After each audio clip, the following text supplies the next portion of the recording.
xa hai moitísimos anos que dicen que non se sinten os ouvidos do lobo en Parada do Sil.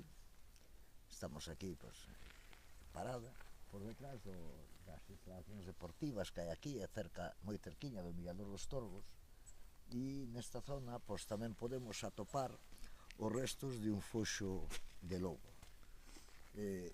Algúns sabrán de que falo, outros non menos. Estas eran unhas trampas en que servían para cazar o lobo. Como se cazaba o lobo?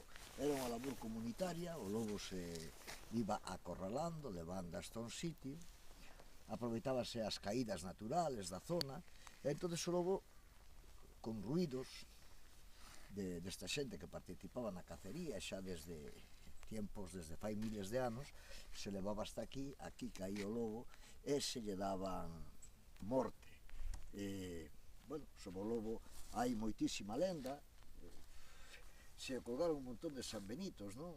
Entón se mata o lobo, eu creo que porque dicía que mataba o gando, normal, o lobo ten que comer, como tamén nos matamos un becerro, e o lobo cando tiña fame comía. Despois achacaban que tamén se mataba xente. Hai moi poucos casos de ataques de lobo a xente, non?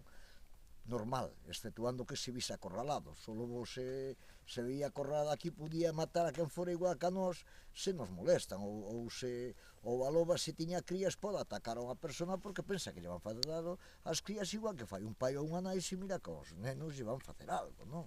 Entón vai defendelos, non? Pois, como vos dicía, aquí quedan os restos deste foxo de lobo que podedes encontrar en Parada do Sil, os que veñen aquí e van ao mirador.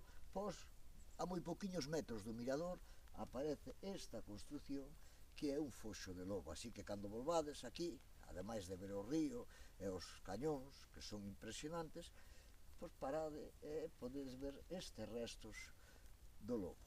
Dicíase co lobo, fíjase tío que se decía, xa para acabar, acordoume agora, que ata se te cruzabas co lobo co aire que desprendía, non? Como se eso levara aí uns gases ou algo, había crenzas hasta que te quedabas mudo.